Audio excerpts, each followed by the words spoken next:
There are numerous challenges facing us in this increasingly contested and competitive world. We're coming to the end of the era of cooperation and we're entering the era of competition. The transatlantic partnership has been substantively shaken, and right now our values are not necessarily in the same place. We have seen in the past that very fast the world moved from a status of engagement to a total disengagement and war. We need international mechanisms more than ever, given how the challenges are really increasingly global.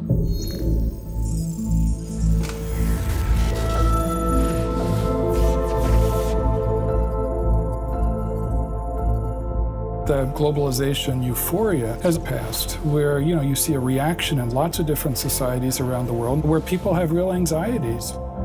There's a question about whether or not governments are delivering the kinds of resources and services that they expected to see delivered. And as a consequence, there's a pushback against institutions generally.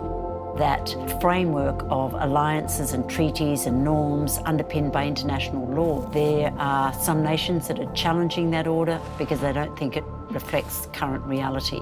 The interplay between the hyper-nationalisms of the United States, of China, of Turkey, of Russia, of Saudi Arabia could rapidly move us to a world in which the fundamental political basis for cooperation and multilateralism erodes. The main driver of the challenge is trade. When you look at past history, confrontations in trade terms have resulted in confrontations of other types that are very serious. Countries are finding that they're able to create and foment more chaos through cyber operations designed to hack the conversation, distort the truth, and influence the public discourse.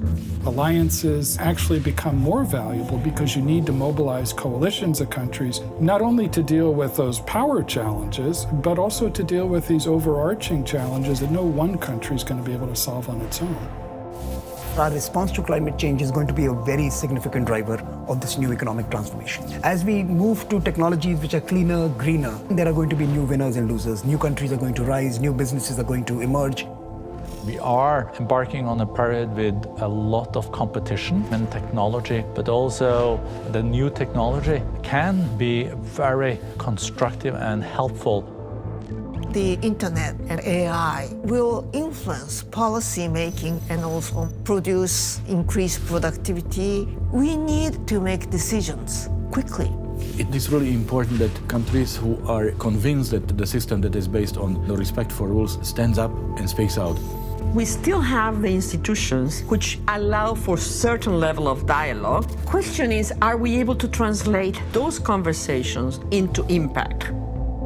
No one country or no one entity can survive alone. We should talk to each other. Understanding is the basis.